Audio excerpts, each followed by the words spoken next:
एक बार की बात है, एक राज्य में एक बहुत दयालु राजा रहते थे और पूरे राज्य में उत्सव मनाया जा रहा था।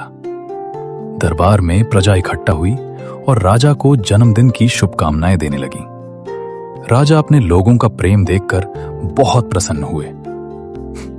तभी राजा ने एक अनोखी घोषणा कर दी।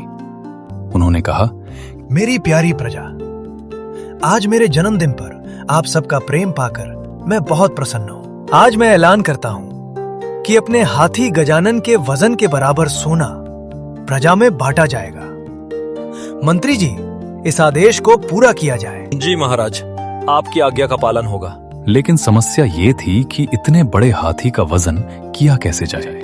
दरबार में ये सवाल गूंजने लगा और सब लोग सोच में पड़ गए। महाराज, आपने जो आदेश दिया है उसे पूरा करना कठिन लग रहा है।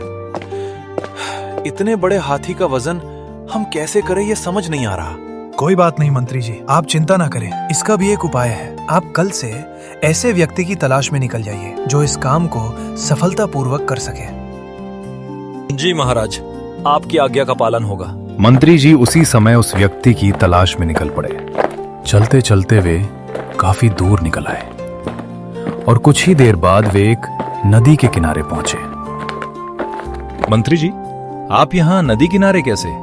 हमें हमारे महाराज के हाथी का वजन करना है, इसलिए हम ऐसे व्यक्ति की तलाश में हैं जो ये काम कर सके। अगर आप अनुमति दें तो मैं ये काम कर सकता हूँ। अगर तुम ये काम कर दोगे तो तुम्हें बड़ा इनाम मिलेगा, लेकिन अगर नहीं कर पाए तो तुम्हें सजा भी मिल सकती है। लेकिन मेरी एक शर्त है, मुझे एक बड़ी नाव बनानी होगी। अगर आप मुझे नाव बनाने का सामान दिलवा दें तो मैं हाथी का वजन बता सकता हूँ। अगले दिन मंत्री ने उसे सारी सामग्री दिलवा दी और केवट नाव बनाने में लग गया। कुछ दिनों बाद बड़ी नाव बनकर तैयार हो गई। अगले दिन केवट मंत्री से मिलने राजमहल पहुंचा और उसने मंत्री जी को नाव बन जाने की सूचना दी। मंत्री जी, अब आप महाराज से कहिए कि वे हाथी और सोना लेकर नदी किनारे पहुंचे, तभी हम हाथी का सही सही वजन कर पाएंगे। अगले दिन महाराज अपने मंत्री के साथ अपने प्यारे हाथी गजानन और सोने से भरी बोरियां लेकर नदी किनारे पहुंच गए। मंत्री जी बोले, केवट भैया, अब बताओ हमें क्या करना होगा? कुछ नहीं मंत्री जी, बस इस हाथी को आदेश दीजिए कि वो इस नाव पर आकर चढ़ जाए। महाराज ने अपने सिपाहियों को आदेश दिया कि हाथी को नाव पर चढ़ाया जाए। जैसे ही हाथी नाव पर चढ़ा, नाव पानी में थोड़ा नीचे डूब गई।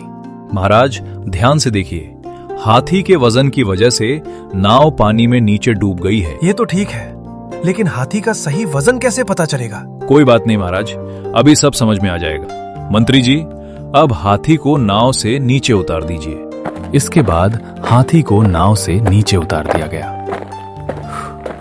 अब इस नाव में सोना रखना शुरू कीजिए।